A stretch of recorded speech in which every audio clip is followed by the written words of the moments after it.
yang klaim, tapi apa yang dikatakan orang terhadap kita secara jujur, terutama ketika kita tidak ada di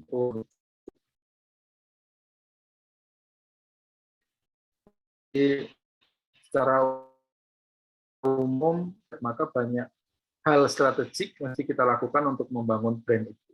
Nah, tapi tidak banyak juga, sekali lagi, startup UMKM yang menganggap ini aset, ya cuma dianggap logo sama tagline saja, sehingga anggaran untuk membuat ini jadi kuat pun juga sangat terbatas, apalagi memang UMKM juga dananya terbatas. Tapi sekali lagi membangun brand bukan sekedar mengenai budget, tapi sekali lagi mengenai komitmen. Kalau nggak ada budget, berarti keringat atau tenaga untuk membesarkan itu bisa ditambahkan. Semua kanal online sekarang gratis.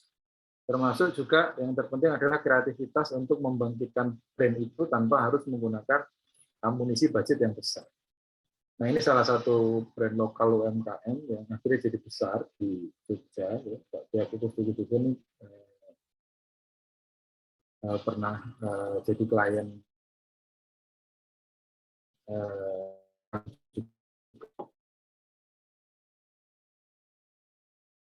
ini UMKM umurnya sampai 40 pandemi itu sampai 1000 pack terjual. Satu packnya sekitar 35.000.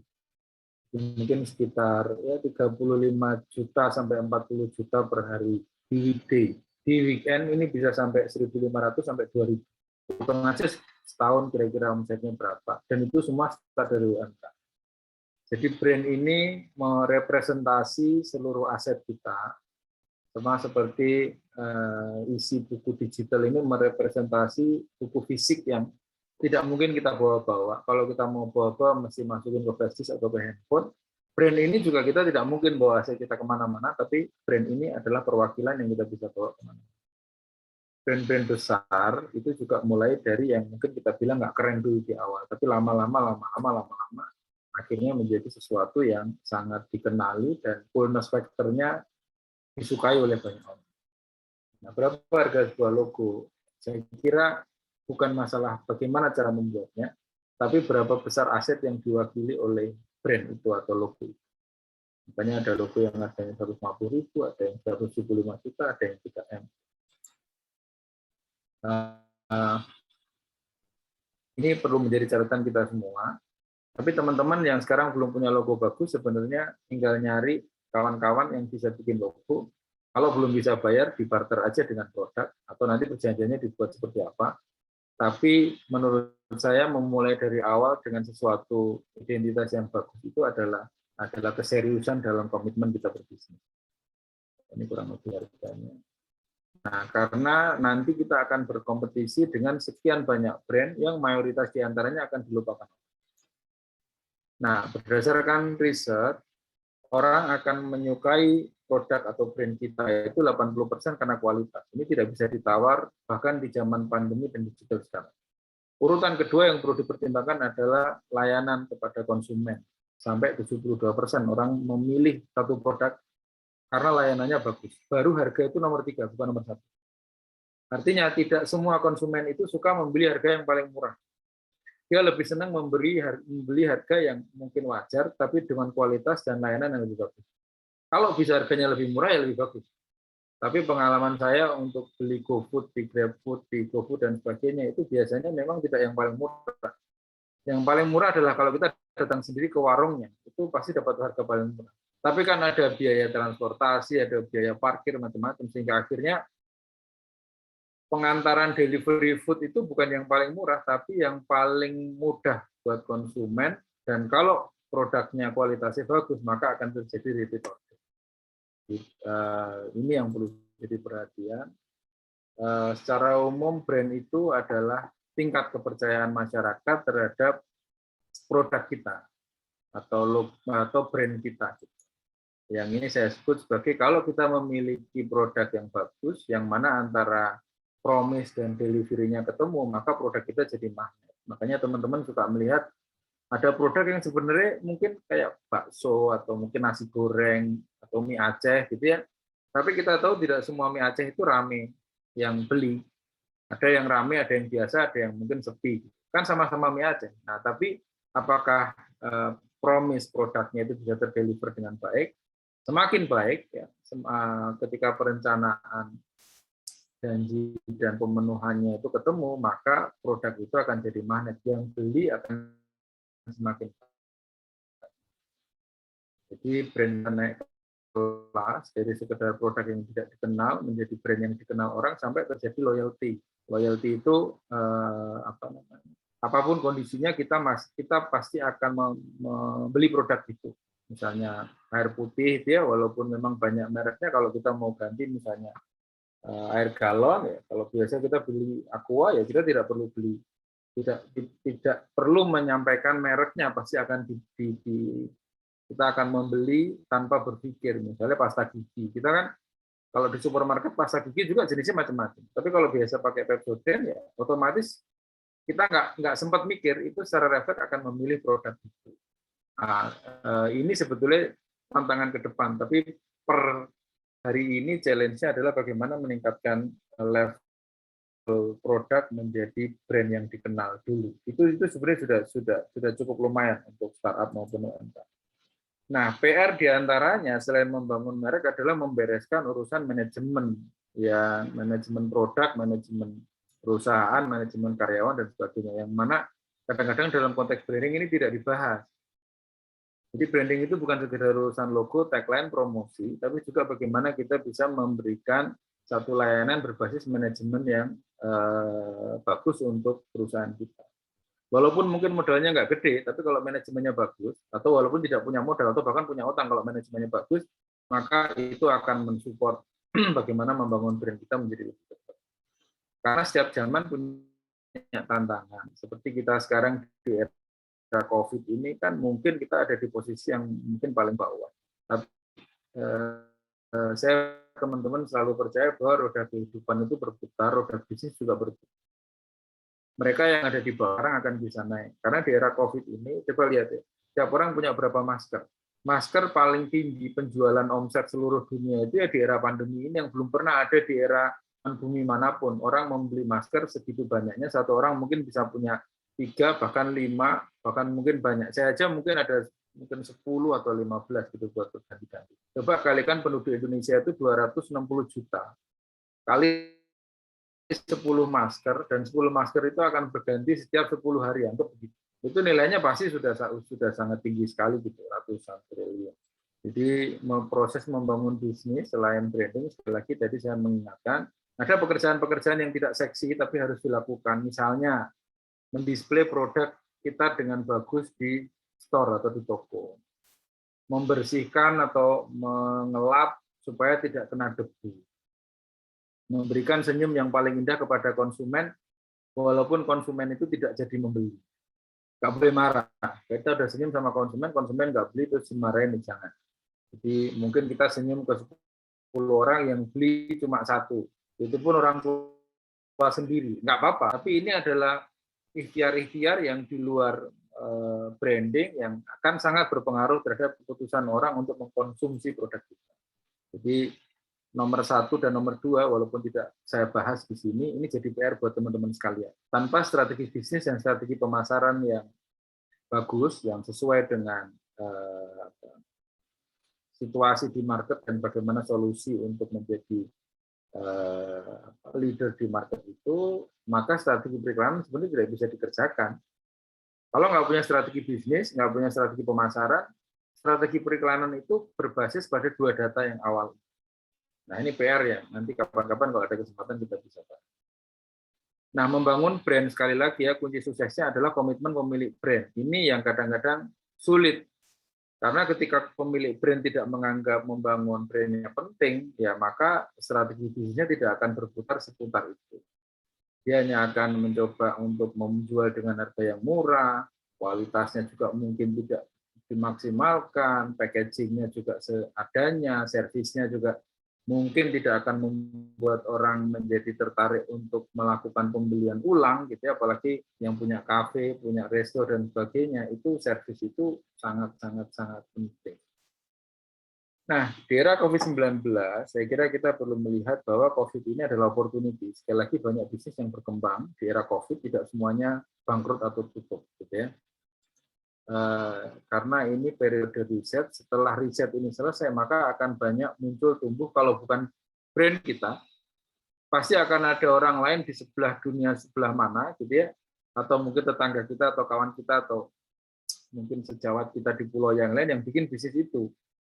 Maka semua hal yang menyangkut pandemi ini mohon bisa di set up supaya persepsinya jadi positif. Sekali lagi, selain masker, hand sanitizer itu juga laku luar biasa. Terus produk-produk yang tingkat higienitasnya tinggi, itu juga pembeliannya juga meningkat. Misalnya masalah packaging yang sesuai prokes. Terus tempat yang memang sesuai prokes, terutama tempat-tempat minum kopi maupun resto yang outdoor, yang bisa dapat udara bebas. Itu juga sekarang sedang banyak dikunjungi, terutama yang di pinggir pantai, di pinggir hutan, di pinggir gunung gitu ya, atau di bukit-bukit, itu sekarang juga lagi. Makanya opportunity teman-teman itu sekarang, karena kerusakan atas COVID ini terjadi di seluruh dunia, dan kalau semua bingung, yang menang adalah yang paling sedikit kebingungan. Negara Amerika, Inggris, dan sebagainya, termasuk Singapura ini stres ngurus COVID. Kita juga sama, tapi kalau kita bisa menghandle ini lebih baik, tentu kita punya kesempatan untuk maju lebih cepat. Satu lagi, memang harus merangkul dunia digital, karena virtual itu adalah dunia visual yang baru. Ya, kita sekarang zoom-zooman gini, kan kemarin saya bayangkan saya itu ada di Jogja, gitu ya, bisa menyampaikan sesuatu secara tenang karena tidak ada acara yang lain, tapi ternyata mesti mendampingi menteri, ada wakil menteri dan sebagainya. Bukan saya ini dari Pontianak. Tapi kita bisa menjalankan ini gitu seolah-olah memang kita ada di satu tempat. Ini kan hal-hal digital ini sekarang sudah menjadi sangat biasa. Tidak ada sesuatu yang sangat canggih lagi dengan proses kuliah umum atau webinar seperti ini. Kita menganggap sebagai ini adalah acara kuliah biasa.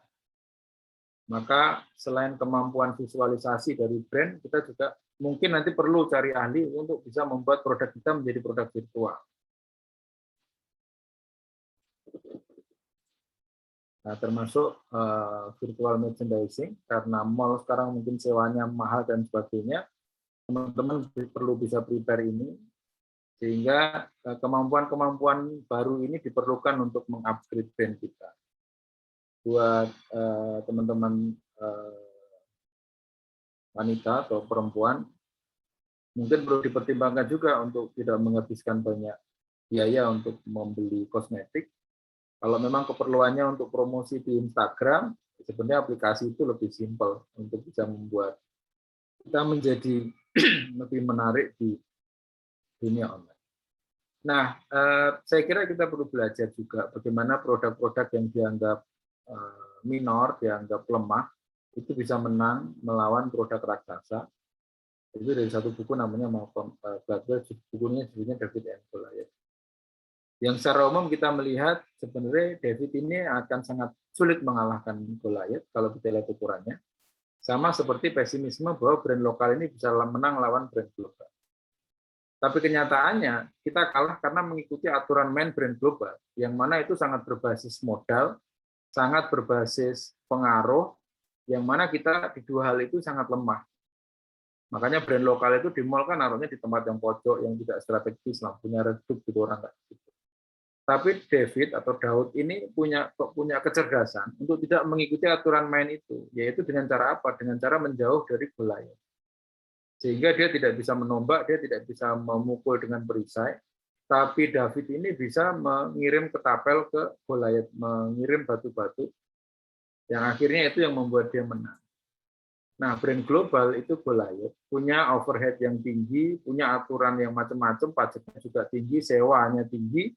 Di era COVID ini banyak yang akhirnya menyerah. Pizza Hut mesti dijual di jalan, Palace tutup, McD di beberapa titik yang strategis tutup. Tapi UMKM ini kan kalau hari ini tutup, besok buka lagi gampang. Kalau pada hari ini stok kopinya habis, tutup 3 hari, hari keempatnya datang, buka lagi. Jadi matinya susah. Gitu. Itu keunggulan dari produk kita.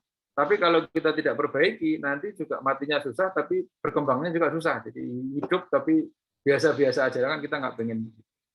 Nah, kita punya banyak sekali kearifan-kearifan lokal, ya, termasuk beberapa. Jadi kalau saya bilang brand Indonesia ke internasional itu sudah ada yang mulai duluan. Salah satu market leader yang luar biasa di internasional brand itu salah satunya adalah Indomie. Itu bagaimana kita bisa menjajah seluruh dunia untuk bukan menjajah, mengekspan market seluruh dunia untuk mau makan Indomie. Yang mana kalau kebanyakan akan mengurangi kecerdasan itu lumayan lah. Kalau bangsa yang lain berkurang kecerdasannya, kita jadi punya kemampuan bersaing. Ya. Nah, ini produk-produk yang sudah punya rekam jejak untuk menginternasional. Termasuk bagaimana kita menggunakan bahasa global untuk produk lokal. Ini menarik. Polytron itu produk dari Kudus. Excelso itu produk salah satu lini bisnis dari kopi kapal api, tapi versi premiumnya. Hokben atau Kauka Bento itu ternyata produk Indonesia, bukan produk Jepang. Ini beberapa keterangan, nanti materi saya ini silahkan nanti bisa dibagikan untuk teman-teman baca lagi di rumah, sambil belajar. Nah, kita ini punya satu hal narasi yang perlu dibangun, cerita mengenai keunikan produk itu. Yang kadang-kadang kalau secara logis itu mungkin dianggap tidak efektif, tapi akan jadi cerita. Ini di Jogja ada warung Mbah Mo yang kalau kita makan minimal untuk nunggu itu 1 jam untuk 1 piring, karena walaupun yang ngantri banyak, ini Mbah Mo ini hanya akan memasak 1 wajan itu untuk 1 piring. Dia nggak pernah mau masak untuk 2, 3 atau 5 piring. Hanya 1 piring dan harus sabar. Kalau nggak sabar, ya mending tidak beli di sini. Tapi yang ngantri pasti ramai. Atau ada warung yang buka jam 10 malam, jam 12 sudah tutup. Saking ngantrinya dan makannya di dapur. Bareng sama tungku api, bareng sama kompor kayu dan sebagainya.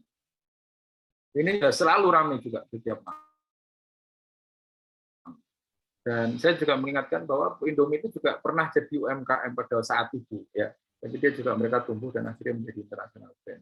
Nah, ini sekali beberapa produk lokal, sampelnya ini yang di Malang, juga klien kami.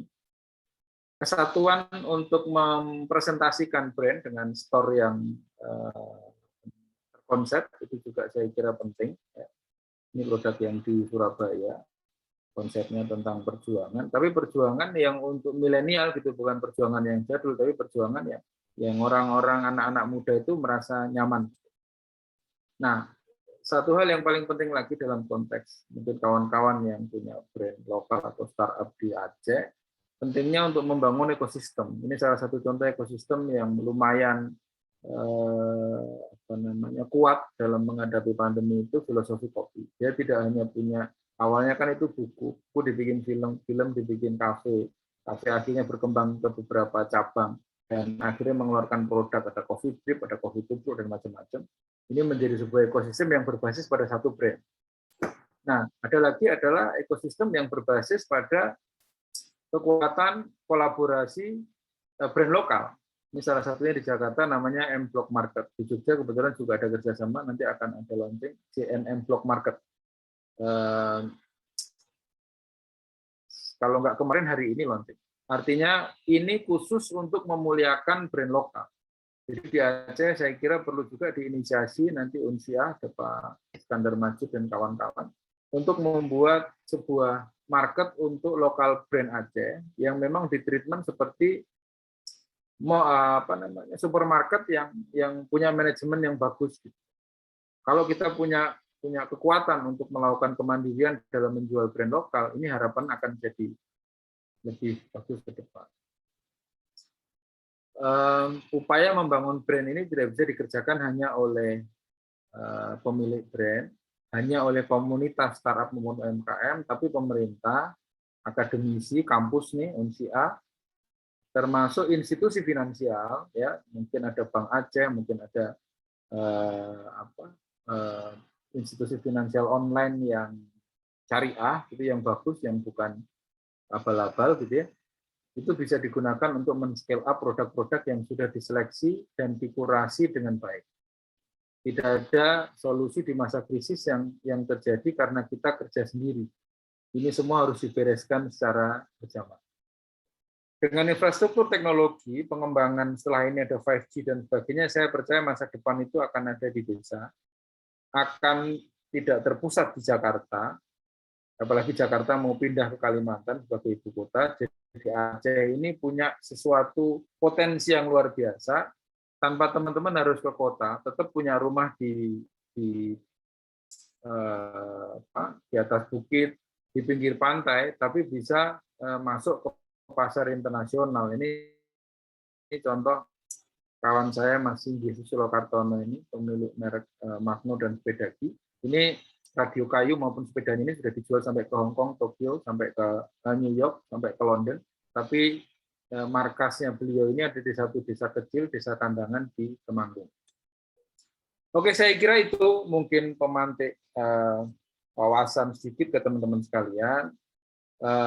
Saya sangat menyadari, sangat memahami tidak ada kesuksesan yang instan, tapi justru ini adalah challenge untuk teman-teman sekalian. Sekali lagi saya mengingatkan, ada ajaran agama yang namanya istiqomah. Istiqomah itu meyakini sesuatu dan mengerjakan apa yang perlu dilakukan untuk membuat apa yang kita inginkan itu tercapai. Itu dengan cara-cara yang baik, yang benar, dan halal. Ya. Terima kasih. Assalamualaikum warahmatullahi wabarakatuh. Waalaikumsalam warahmatullahi wabarakatuh. Terima kasih Bapak M. Arif Budiman, luar biasa sekali ya.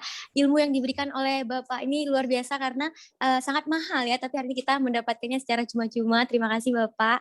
Nah selanjutnya nih teman-teman semua, sebelum kita lanjut ke pemateri yang kedua, kita akan melakukan sesi foto bersama. Jadi kepada teman-teman semua, mohon untuk menghidupkan kameranya.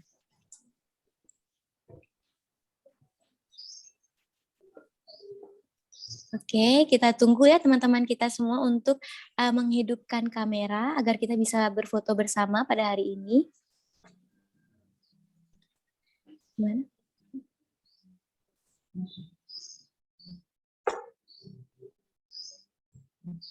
Oke, semuanya kita mulai ya. 1, 2, 3. Oke, sekali lagi mungkin boleh dikasih jempolnya ya. Bapak M. Arif Budiman tadi sudah begini, boleh ya teman-teman ya, yuk. 1, 2, 3. Oke, udah? Teman-teman panitia udah? Oke, terima kasih semuanya. Terima kasih. Ya. Oke, terima kasih Bapak. Nah, selanjutnya Haifa ingin memberi tahu bahwa nanti di akhir sesi kita akan ada sesi tanya jawab ya. Jadi buat teman-teman semua mohon diperhatikan. Jadi nanti akan ada pemenang untuk 2 pertanyaan terbaik ya, yang akan mendapatkan voucher sebesar 50.000 yang bisa ditukar di webnya enfestinku.com. Nah, luar biasa sekali karena nanti akan ada merchandise dari Enfest sendiri seperti ada baju, ada tote bag dan yang lain-lainnya juga ya. Nah, kemudian kita juga akan ada kuis di akhir sesi menggunakan Kahoot di web play@kahoot.it. Jadi mungkin teman-teman bisa mempersiapkan dari sekarang karena di akhir sesi nanti teman-teman panitia akan men-share linknya juga. Oke, selanjutnya izinkan Haifa untuk membacakan CV dari pemateri kita yang selanjutnya. Ada kakak yang sangat cantik. Oke, kenapa Pak? Sorry, sebentar. Mohon maaf, kayaknya saya mungkin nanti kalau sesi tanya jawab, kebetulan saya ini lagi jadi panitia Rakornas itu, saya mohon izin mungkin tidak bisa mengikuti sesi tanya jawab ya. Atau kalau misalnya mau 1-2 penanya boleh sekarang sih. Tapi kalau misalnya masih agak nanti, mohon maaf banget saya mungkin ya. Iya Pak, kami mengerti sekali pasti Bapak sangat sibuk. Gimana teman-teman? Oke, kita sesi tanya jawab sekarang aja. Mungkin ada teman-teman yang kepengen banget boleh nih mau nanya ke Bapak M. Arif Budiman, jadi jangan dilewatkan kesempatannya ya Pak. Jadi boleh bertanya sekarang. Berapa pertanyaan? 3 pertanyaan, boleh langsung. Ya, 3 boleh, silakan. 3 pertanyaan, boleh melalui kolom chat atau kalau ada yang mau on mic bisa ya? Bisa, tinggal raise hand aja, nanti akan dibuka mic-nya. Silakan teman-teman.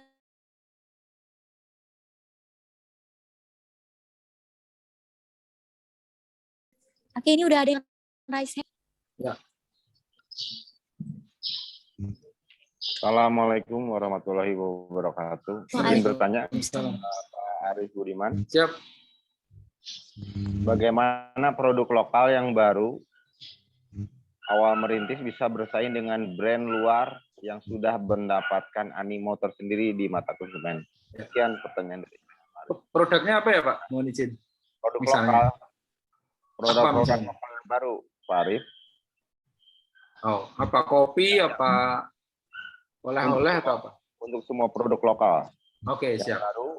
Jadi kita untuk mendapatkan animo tersendiri di mata konsumen itu seperti apa? Demikian Ya. pertanyaan. Oke. Terima kasih Pak. Siapa? Pak Capi. Kepi. Pak Kepi. Oke.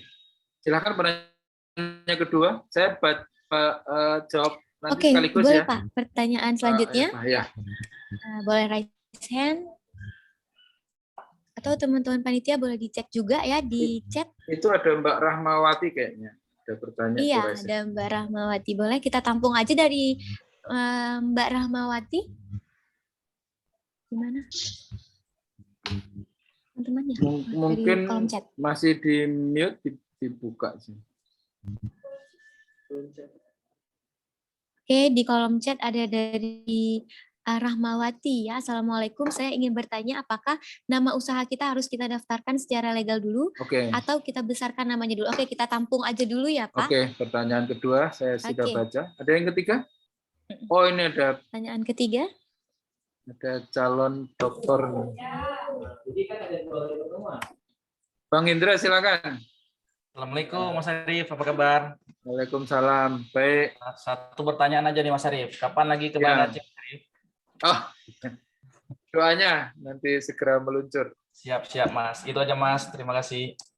Oh, ini pertanyaannya ngerjain. Ya, oke, siap. Oke, saya izin jawab ya.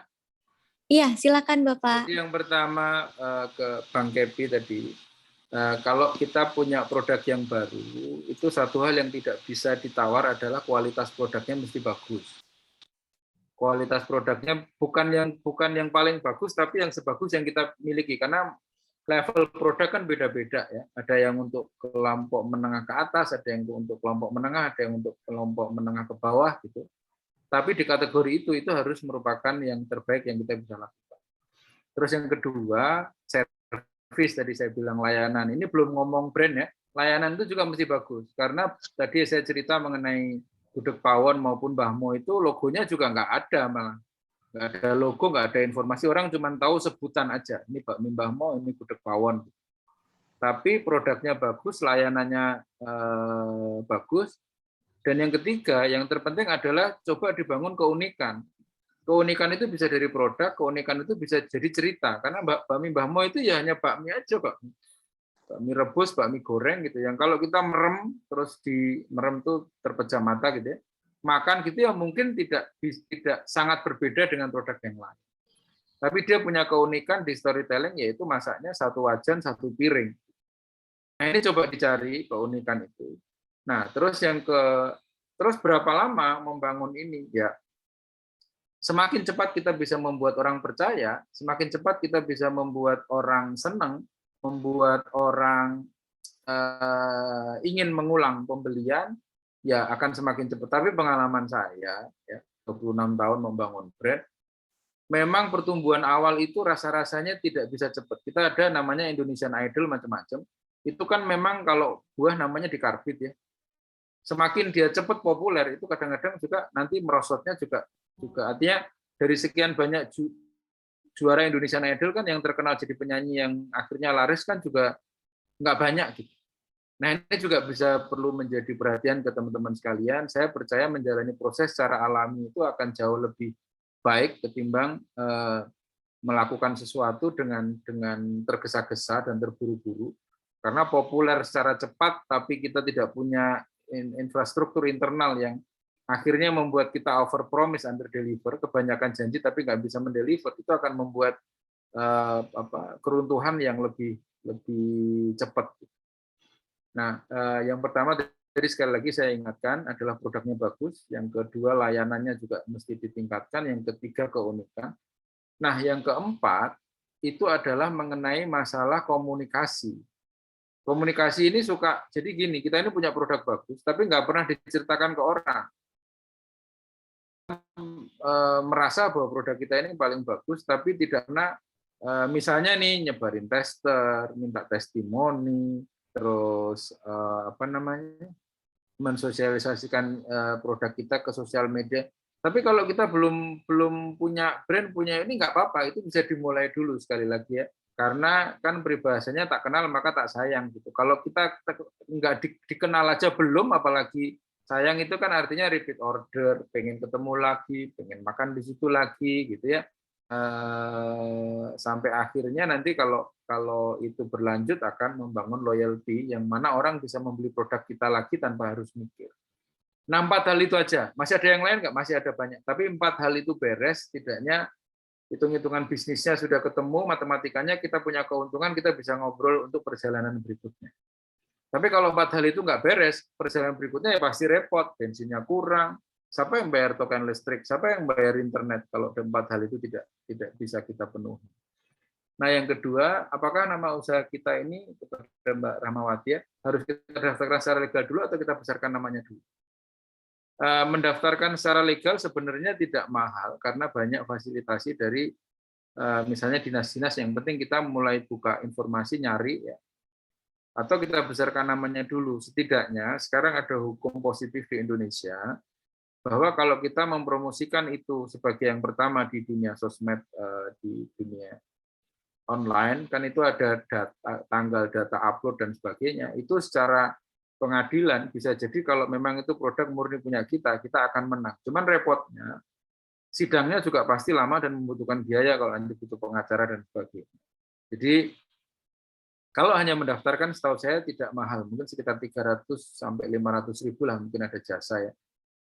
Tapi kalau sampai menjadi brand yang memang diakui dan mendaftar secara utuh itu sekitar 2,5 sampai 3 juta memang.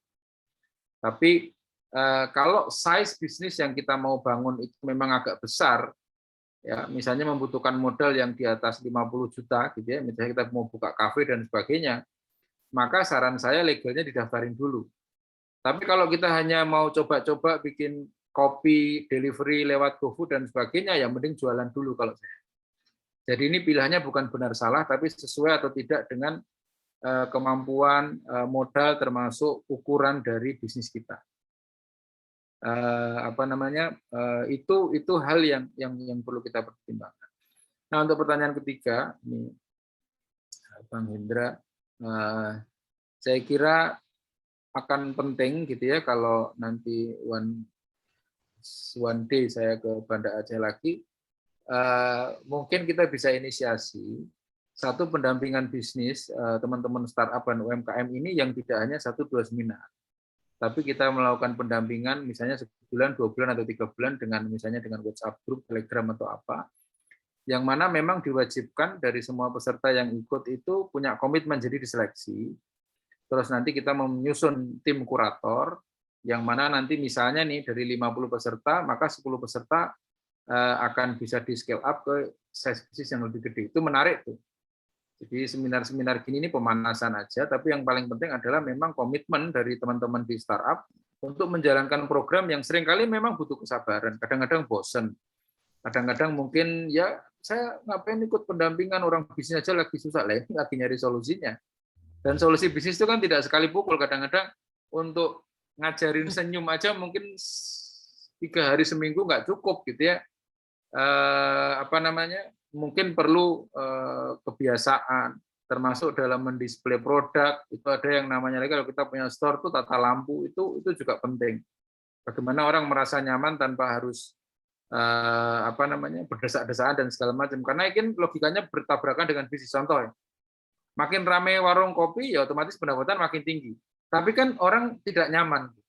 Artinya kalau orang nyari nyaman, dia akan nyari warung kopi yang tidak terlalu ramai, tapi tempatnya enak buat baca buku dan sebagainya. Nah, itu ruang-ruang yang perlu dipelajari bersama.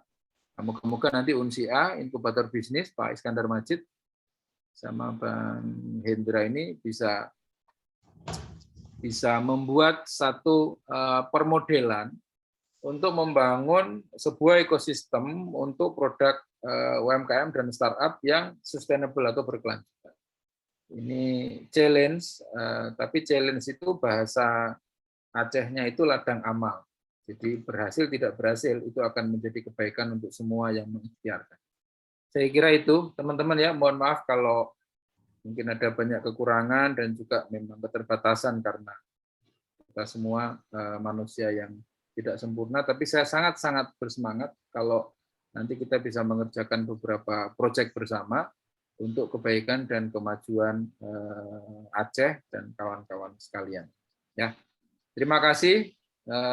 Selamat melanjutkan sesi berikutnya. Mohon maaf untuk narasumber berikutnya tadi minta waktunya sedikit. Moga-moga lancar. Saya mohon izin pamit untuk melanjutkan tugas lagi. Assalamualaikum warahmatullahi wabarakatuh. Waalaikumsalam warahmatullahi wabarakatuh. Terima kasih Bapak M. Arif Budiman sudah menjawab pertanyaan dari para peserta ya dari tadi. Bapak terus mengulang-ulang tentang komitmen ya, pentingnya komitmen bagi kita yang ingin memulai usaha gitu. Dan semoga tadi ide yang Bapak bilang bisa terrealisasikan, jadi anak-anak muda Aceh bisa menghasilkan banyak pembisnis ya, amin. Nah, kita langsung lanjut aja ya, terima kasih Bapak sebelumnya. Kita lanjut aja ke pemateri kita. Selanjutnya ada Kak Rafika Fitri. Izinkan Haifa membacakan CV dari Kak Rafika Fitri. Lahir di Lok Semawe tanggal 23 Mei 1985. Hobinya traveling dan fotografi. Luar biasa kakak ini cantik sekali teman-teman semua. Jadi Kak Rafika ini adalah owner dari butik Inong Scarf. Siapa yang nggak kenal? Inong Scarf udah terkenal banget di Aceh juga. Jadi bisa langsung saja kita persilahkan untuk Kak Rafika Fitri memberikan materinya kepada kita, kepada kakak. Kami persilahkan dengan segala hormat.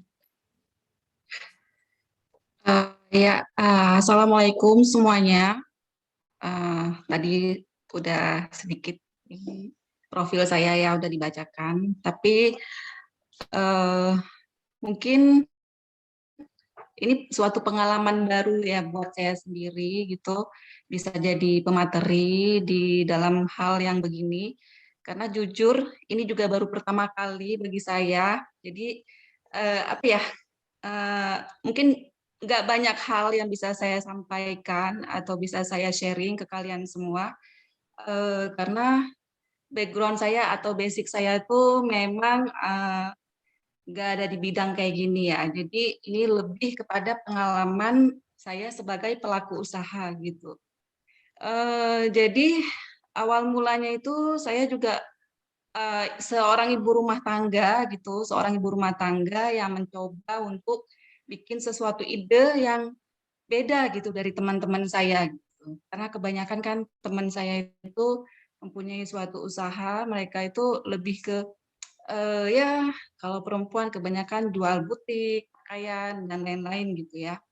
Jadi saya itu bisa beda dari teman-teman saya gitu, mempunyai maksudnya kreativitas yang lain gitu selain menjual pakaian yang sudah jadi.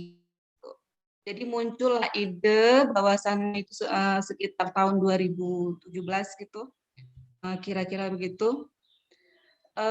Yang saya tahu itu di Aceh itu mayoritasnya itu perempuannya itu lebih ke memakai syariat Islam ya, itu sudah pasti kerudung atau hijab.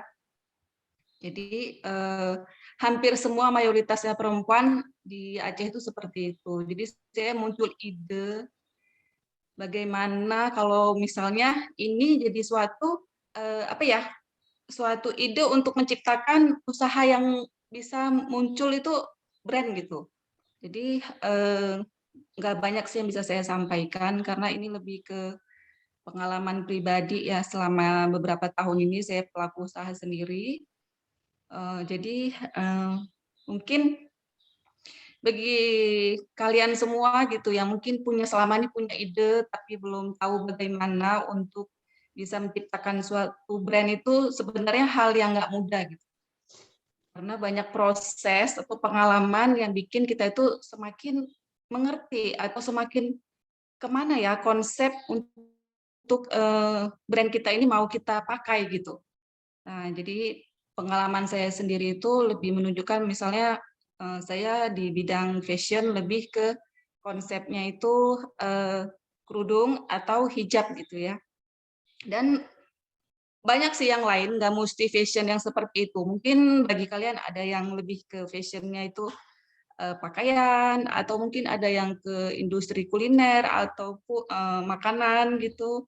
Atau bisa juga di bidang jasa mungkin yang banyak digeluti juga di perempuan sekarang itu lebih ke misalnya dia makeover gitu, dia lebih ke make up wajah atau IO tuh banyak juga ya sekarang yang lagi apa namanya tren yang lagi bisnis usaha yang sedang tren gitu. Lalu jadi kita untuk membangun konsep itu harus tahu gitu konsepnya apa gitu, brandnya itu mau kemana di bawah gitu. Yang saya tahu untuk brand dan branding itu suatu hal yang berbeda. Jadi yang saya tahu brand itu adalah kriteria, identitas suatu produk yang ingin kamu sampaikan ke konsumen.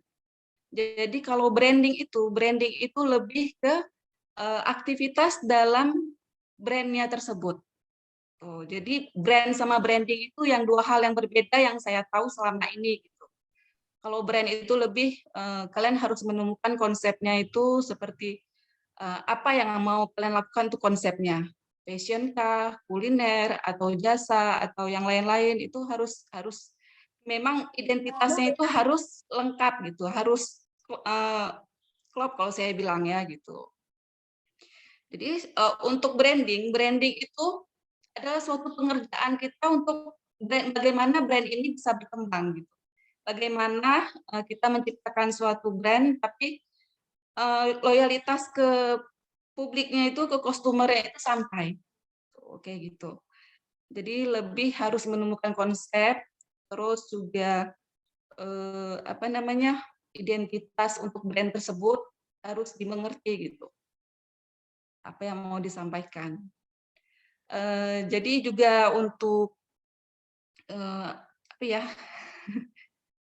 untuk kegiatan dalam kita mengembangkan usaha atau brand ini sebenarnya itu nggak bisa dikatakan dalam hal yang ikut-ikutan. Misalnya nih kita sedang tren nih, tahunya trennya apa gitu.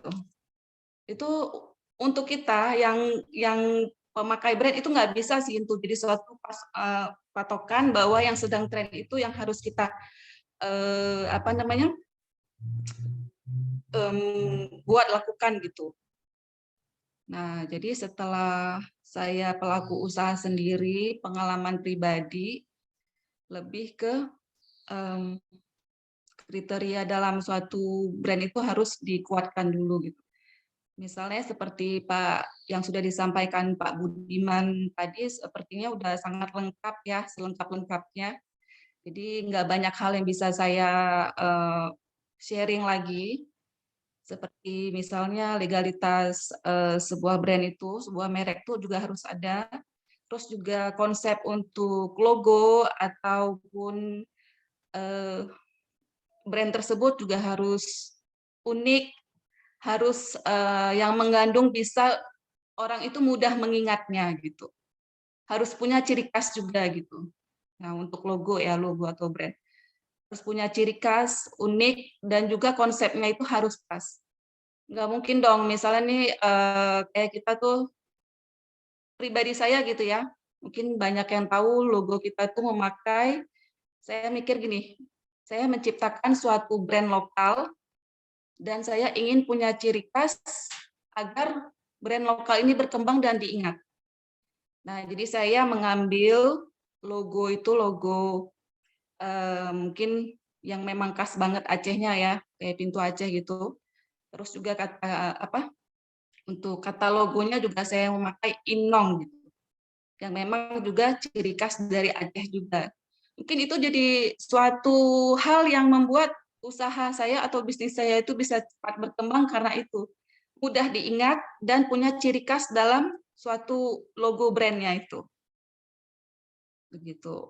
Jadi selain untuk membangun brand, kita harus tahu juga usaha yang kita lakukan misalnya di fashion atau apapun itu kita harus punya penunjang di belakang kita.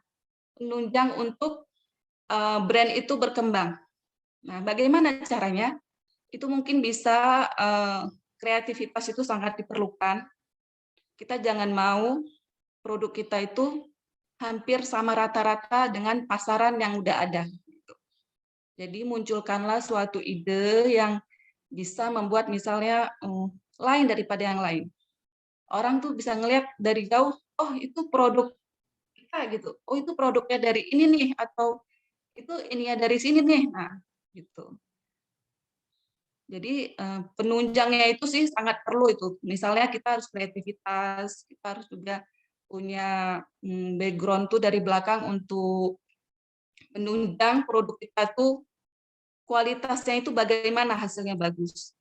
Ya mungkin salah satunya kita harus mempunyai penunjang pekerja ya, pekerja dulu nih, kerja di belakang balik brand ini harus ada. Terus juga benar-benar mempunyai kemampuan tuh yang misalnya mereka bisa menciptakan atau kita sama-sama nih, saya pemilik brand dan juga pekerja saya itu bisa menciptakan suatu hal yang baru itu. Nah, seperti itu. Jadi itu sangat perlu sih menurut saya gitu, nunjang dalam brandingnya itu. Ya salah satunya itu pekerja, marketing, terus juga sales kita juga itu harus perlu sih untuk mencakup itu semua brand. Jadi karena itulah sebuah brand itu sebenarnya nggak gampang banget dibentuk. Mungkin semua orang punya ide gitu, punya banyak ide yang bisa tersampaikan. Tapi untuk membentuk suatu brand itu yang loyalitasnya di banyak orang tahu, terus juga tanpa harus kita marketingnya yang kuat juga orang udah langsung, oh aku maunya kalau ini saya mau pakai produknya ini, nggak mau yang lain gitu. Itu sih harus memang menjamin ya suatu brand tuh seperti itu. Nah, jadi untuk penunjang lainnya mungkin yang bisa saya sampaikan mungkin nggak semua ya brand itu harus mempunyai store atau punya beberapa cabang gitu. Itu nggak mesti kayak gitu. Bahkan kayaknya sekarang market di di brand itu lebih ke banyak itu online ya malahan ya. Saya lihat gitu online, dengan penjualan online aja mereka itu sudah brandnya itu sudah mengukuhkan atau sudah kuat gitu. Nah, jadi bagi kalian nih yang baru memulai usaha entah apa, apalagi brand itu, jangan takut kalau misalnya, oh aku belum cukup nih untuk modal untuk bikin store atau untuk membuka store yang lain, itu jangan takut seperti itu. Dimanapun kalian bisa bikin brand kalian itu kuat dan diketahui oleh orang banyak ya. Salah satunya ya tadi yang saya bilang sebelumnya kayak gitu. Penjualan online itu kalau dalam brand itu untuk apa ya? Jadi sebelumnya untuk apa juga kita mempunyai brand yang kuat, yang besar, tapi untuk sales atau penjualannya itu juga nggak menunjang untuk brand tersebut. Jadi itu salah satu marketing untuk memperkuat brand itu ya kita tuh harus strong atau harus gencar ya untuk di online itu sosmed atau mungkin menggunakan media seperti yang sekarang itu mungkin entrepreneur itu ya seperti itu promosi, terus juga ikut acara-acara yang bisa mengangkat nama brand kita itu harus seperti itu sih, bukan hanya sekedar jualan itu enggak banyak yang bisa saya sampaikan karena saya hanya pelaku usaha, mungkin lebih ke pengalaman pribadi ya selama ini sudah beberapa tahun saya untuk menciptakan suatu merek lokal atau produk lokal. Nah, seperti itu aja seperti saya sampaikan. Terima kasih. Assalamualaikum. Waalaikumsalam warahmatullahi wabarakatuh. Terima kasih Kak Rafika yang sudah membagikan pengalaman ya. Tentunya yang paling penting dari berbisnis itu adalah pengalaman. Jadi untuk mengetahui pengalaman dari Kak Rafika ini, jadi kita udah bisa mempunyai pandangan yang beda gitu ya dari yang sekedar hanya mungkin ke materi gitu. Tapi ini lebih yang benar-benar realnya di lapangan ya Kak. Luar biasa sekali Kak Rafika. Terima kasih Kakak. Nah, buat teman-teman semua, sekarang boleh banget untuk kalian memberikan pertanyaan kepada Kak Rafika di kolom chat, atau jika ada yang ingin bertanya boleh untuk raise hand dan nanti akan dipilihkan oleh panitia. Oke, jadi kita minta Kak Rafika untuk tetap bergabung di dalam Zoom dan menjawab pertanyaan. Sembari menunggu pertanyaan, mungkin saya ingin mengingatkan untuk mengisi link absen terlebih dahulu ya teman-teman. Udah ada pertanyaannya di kolom chat ya? Oke, sudah ada dari Agus Munizar. Ya. Gimana Kak, mau langsung dijawab atau kita tampung dulu? Boleh, boleh ya tampung dulu ya, atau langsung jawab juga. Oke, kita langsung jawab aja kali ya Kak, ini pertanyaan yang ada di chat. Baik. Oke. Ini Assalamualaikum, sebelumnya terima kasih atas kesempatan untuk bertanya. Perkenalkan, nama saya Agus. Saya ingin menanyakan kepada Kakak Vika mengenai apakah hobi misalnya berjualan aksesoris khas Aceh bisa dikatakan menjadi modal awal untuk membuka suatu usaha. Kemudian kalau iya, bagaimana cara kita mengembangkan dan menunjang untuk menjadi suatu usaha kita yang semakin berkembang dan sukses. Dan yang ketiga, bagaimana cara kita membuat usaha kita menjadi enjoy dengan kehidupan sehari-hari, sehingga membuat kita menjadi berinovasi, ide, dan memiliki motivasi yang kuat untuk terus mengembangkan demi kelancaran dan kesuksesan suatu usaha kita. Luar biasa sekali nih Kak, pertanyaannya sedikit panjang. Mungkin bisa langsung dijawab saja, dilihat di kolom chatnya, sudah ada. Baik. Silakan. Baiklah ya, jadi saya akan menjawab tadi pertanyaan pertama ya. Jadi ini dalam hal pelaku bisnis, tadi kan saya sempat dengar tuh atau baca bagaimana maksudnya kita tuh enjoy dalam berbisnis. Itu sangat perlu banget. Jadi itu memang harus enjoy kita dalam melakukan bisnis. Jadi jangan sampai kita melakukan bisnis itu atau kita mengembangkan bisnis itu dalam keadaan terbebani. Kalau kita terbebani dengan pekerjaan kita, itu semua kreativitas tuh nggak akan termunculkan, itu ide itu tidak akan termunculkan. Gitu. Jadi memang dalam hal lebih ke jadikanlah usaha kamu tuh atau bisnis kamu itu memang hobi. Nah, jadi hobi itu memang sangat sangat diperlukan ya gitu. Supaya apa? Supaya kita tuh nyaman, terus nggak tertekan, terus juga nggak merasa sesuatu harus gimana gitu ya, gimana caranya supaya bisnisnya lancar, terus juga bisnisnya dapat maju atau berkembang pesat. Itu semua sudah dalam keadaan kayak berjalan sesuai dengan berjalan sesuai dengan keadaan aja gitu. Nah, jadi seperti tadi bahasan tadi kalau nggak salah pertanyaannya itu bagaimana mengembangkan usaha ya, atau sebentar ya tadi karena terlalu panjang ya pertanyaannya. Nah, jadi kalau nggak salah saya tadi bagaimana mengembangkan usaha ya gitu ya. Sebenarnya apapun usahanya, seperti tadi kayaknya usahanya itu dalam bidang aksesoris aksesoris khas ya Aceh gitu, itu bisa jadi suatu lahan kembang usaha yang bagus sih kalau aku bilang, karena kan itu maksudnya nggak semua orang mempunyai kegiatan atau mempunyai skill untuk membuat aksesoris yang seperti tadi aksesoris Aceh gitu. Nah, kalau saya bilang itu bisa menjadi ladang bisnis atau usaha yang bisa berkembang lah menurut saya, karena nggak banyak ini. Nah, jadi kita tuh jangan membuat sesuatu hal atau usaha itu yang mayoritas orang-orang tuh sudah pada di situ semua. Gitu. Coba pikirkan sesuatu yang bisa kita mulai baru dari awal dan menjadi suatu ide untuk orang lain lagi. Gitu.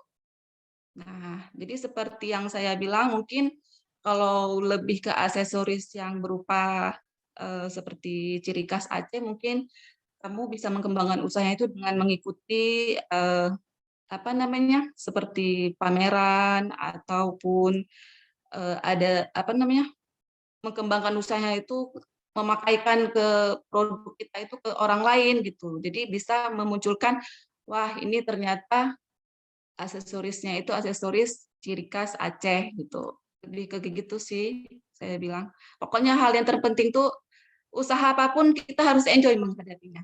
Dengan ada perasaan tertekan atau apapun karena itu bisa mendatangkan apa ya? Sesuatu yang nggak enak itu. Idenya itu nggak ada. Seperti itu sih. Oke, terima kasih. Benar banget ya Kak. Jadi kita dalam menjalankan bisnis itu harus enjoy yang paling terpenting. Iya, betul sekali. Oke, selanjutnya kita akan memberikan kesempatan untuk Farhan Hamdi yang sudah raise hand. Boleh di on mic. Baik, terima kasih. Halo Kak Vika, aku Farhan. Dan yang mau aku nanya ini, sebagai orang yang berkecimpung di dunia fashion, kira-kira bisa nggak sih orang yang nggak ahli dalam ngedesain untuk ngebangun bisnis fashion itu sendiri? Terima kasih. Bagaimana tadi? Bisa. Kira-kira untuk orang yang nggak pintar atau nggak ahli dalam bidang ngedesain, acang, bisa nggak sih mereka untuk ngebangun bisnis fashion?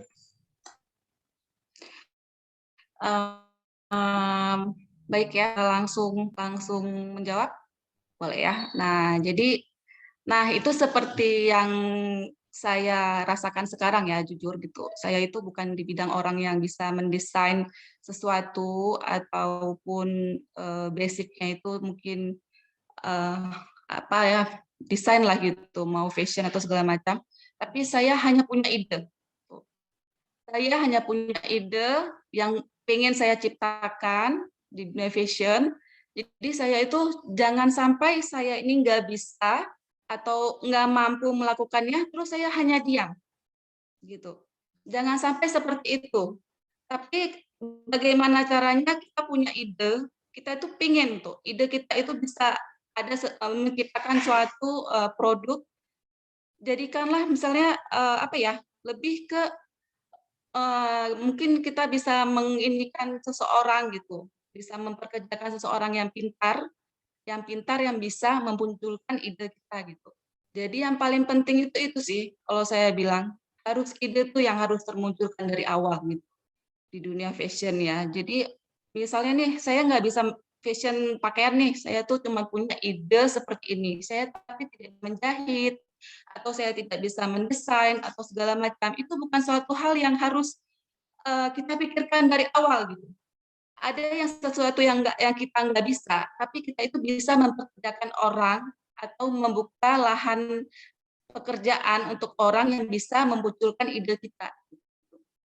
Itu harus penting sih. Jadi jangan takut kalau kamu itu nggak bisa apa-apa ataupun nggak bisa mengerjakan apa-apa untuk bisnis kamu, tapi harus punya sih itu semua ide, tetap ide ya, maksudnya kreativitas maksud aku gitu. Harus punya itu. Seperti itu sih. Oke, baik. Semoga sudah terjawab ya. Oke, kita lanjut. Jadi ada pertanyaan di kolom chat dari dari Khairun Nisa. Assalamualaikum, perkenalkan nama saya Khairun Nisa. Saya ingin bertanya Kak, bagaimana cara menentukan nama brand? Terima kasih banyak Kak. Boleh langsung dijawab Kak, cara menentukan nama brand? Nah, jadi untuk cara menentukan nama brand itu seperti yang sudah saya sampaikan sebelumnya ya. Jadi kita untuk menentukan nama brand itu sebenarnya itu one side semua ya, logo, nama brand, terus juga apa namanya, segala macam untuk membentuk brand lah itu. Jadi menurut saya harus sesuai dengan kriteria brand yang ingin kamu sampaikan. Misalnya nih, kamu lebih memilih brand tuh misalnya food ya atau makanan gitu, kuliner. Nah, nggak mungkin dong nama atau logonya itu bentuknya itu lambangnya itu harus apa sih yang harus sesuai dengan kriteria brand kamu gitu. Nggak mungkin untuk produknya makanan, tapi untuk logonya itu sendiri tidak memaksimalkan bentuk makanan seperti itu. Nah, jadi itu yang paling penting sih menurut aku, karena konsepnya itu harus jelas. Apa konsep untuk brandnya itu harus jelas gitu. Apa sih? Terus logo dan nama itu harus one side ya, harus kukuh karena apa?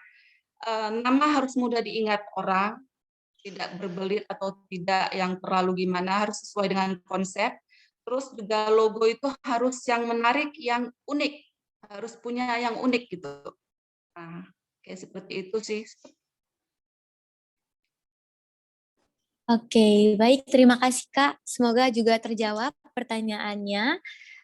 Dan selanjutnya kita akan langsung ke sesi kuis ya. Kita kuis dulu. Terima kasih banyak Kak Rafika sudah memberikan materinya dan pengetahuan serta pengalamannya. Selanjutnya kita akan kuis di website ya. Jadi teman-teman bisa buka website di play.kahoot.it atau dari teman-teman panitia akan share di kolom chat. Nah, dan nantinya akan ada satu pemenang untuk kuis ini akan mendapatkan voucher sebesar 50.000 yang dapat kalian tukarkan di websitenya investingku.com.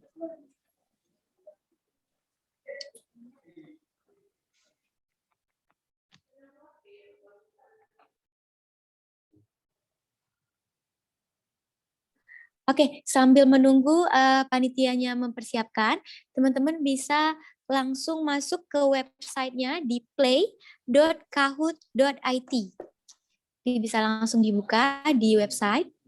Ya. Udah ada yang nge-share ya di kolom chat, teman-teman bisa langsung buka dari sana. Yang nantinya akan ada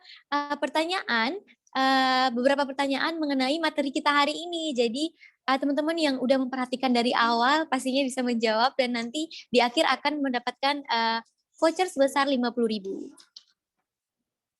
Mohon ditunggu.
Oke teman-teman, tadi ada pertanyaan untuk PIN-nya, mohon ditunggu sebentar, sedang disiapkan oleh para panitia.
Oke teman-teman, sembari menunggu para panitia mempersiapkan passwordnya, Haifa ingin membagikan mungkin kesimpulan dari yang tadi sudah dijelaskan oleh Pak Arif Budi Rafika juga. Luar biasa karena hari ini kita mendapatkan ilmu yang mungkin sangat mahal untuk kita dapatkan, tapi kita bisa mendapatkannya secara cuma-cuma.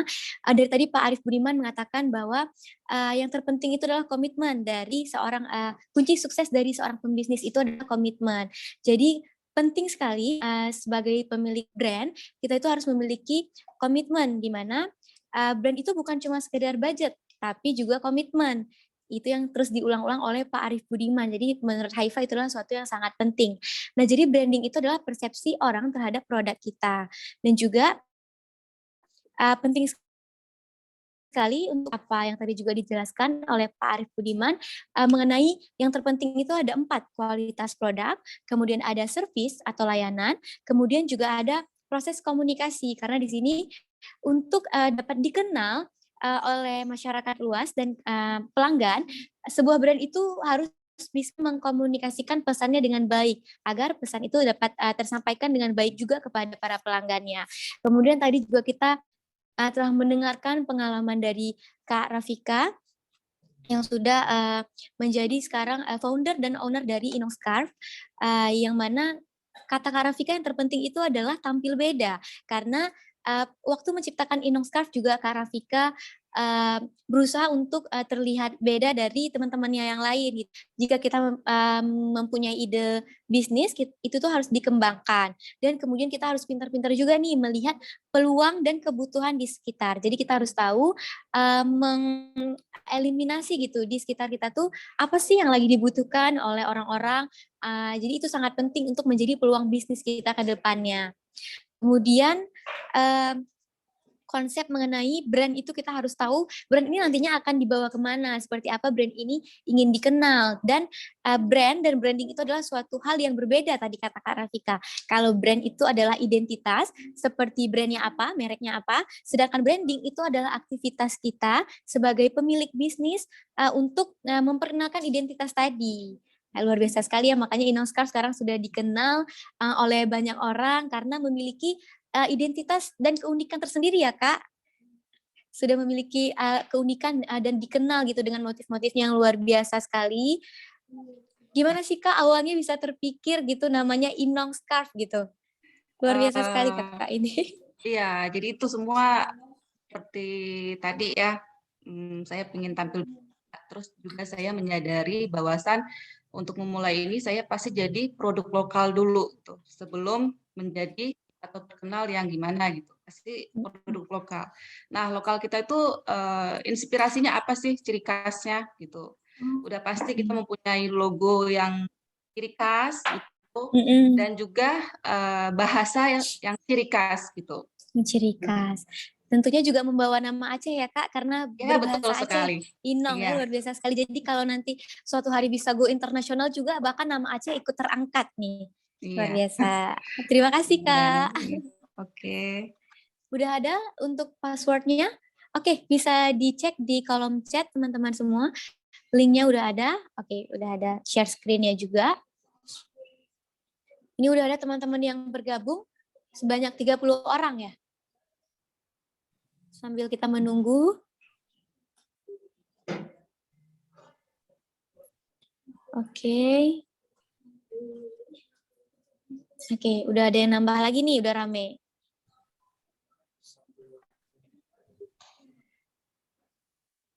Di sini pesertanya ada 65 orang. Kita tunggu sampai berapa?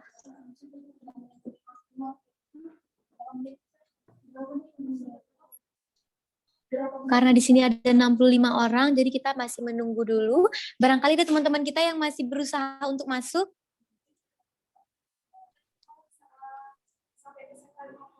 Oke, kita batasin sampai 50 ya teman-teman. Kita nunggu sampai 50 peserta. Mungkin masih ada teman-teman yang ingin bergabung, bisa langsung. Passwordnya udah ada di share screen-nya. Websitenya juga udah ada. Oke, udah 47 orang. Udah 48. Teman-teman yang kesulitan gabung mungkin bisa berbagi di chat ya. Mungkin bisa ikut dibantu oleh panitia juga.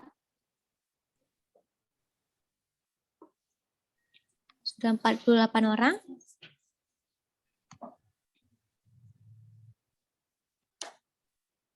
Oke, sudah 50. Udah 51, 52. Gimana? Kita lanjut.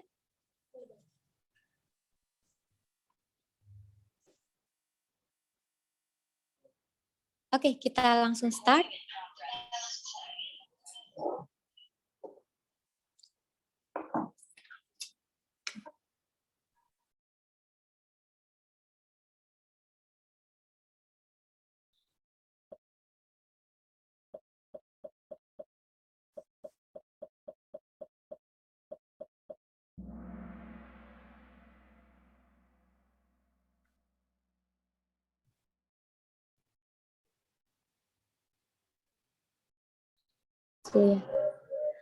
Oke, kita sudah punya Fatia Iskandar di paling atas ya. Teman-teman, ini juga yang tercepat juga jadi bisa naik ke atas ya. Jadi mungkin bisa cepet-cepetan jawabnya. Oke, next pertanyaan kedua. Logo apakah ini? Wah, sangat mudah teman-teman.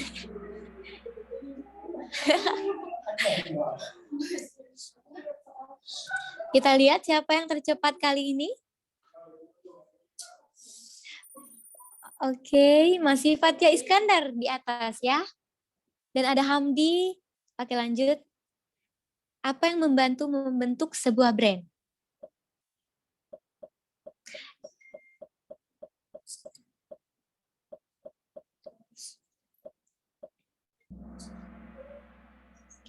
Konsistensi. Kita lihat siapa yang di atas. Oke, sekarang Hamdi udah naik ke atas, Fatia tergeser ke bawah ya teman-teman. Oke, lanjut. Next. Sketsa adalah aspek terpenting dari brainstorming. True or false?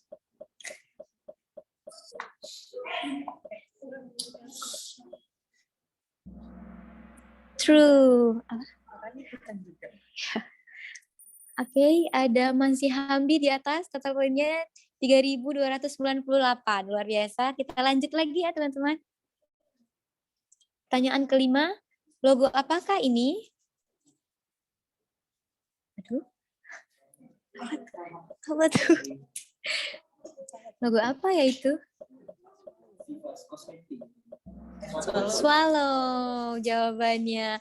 Teman-teman panitianya juga pada ikutan ya sepertinya. Semangat banget di sini. Ada siapa di atas? Hamdi masih ya. 4.050. Next. True or false? Strengthen your business with marketing adalah tema webinar hari ini. Wah, ini parah banget kalau kalian masih salah jawabannya ya.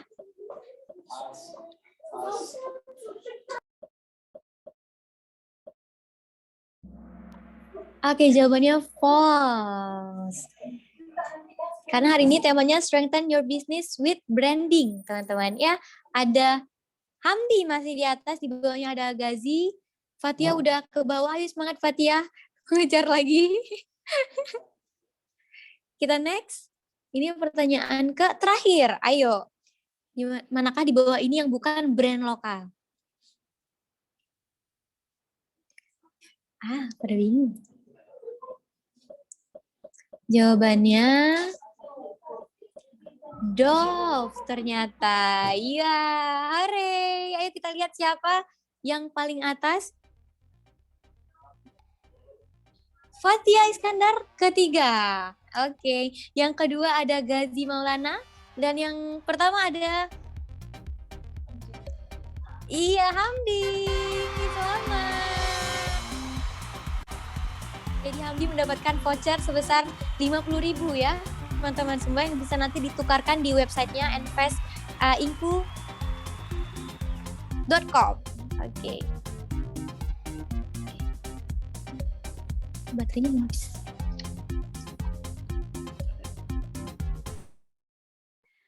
Oke, teman-teman, kita udah mendapatkan pemenangnya. Pemenangnya bisa langsung chat ke CP ya, katanya. Jadi kalian bisa langsung hubungi kontak personnya. Dan di sini Eva mau mengumumkan untuk pemenang sesi tanya jawab, karena kalian juga berhak mendapatkan voucher sebesar 50.000.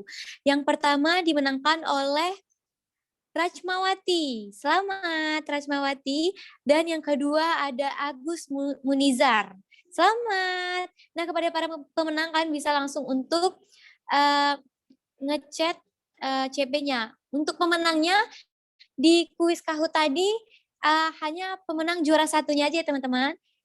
Boleh langsung chat ke CP-nya.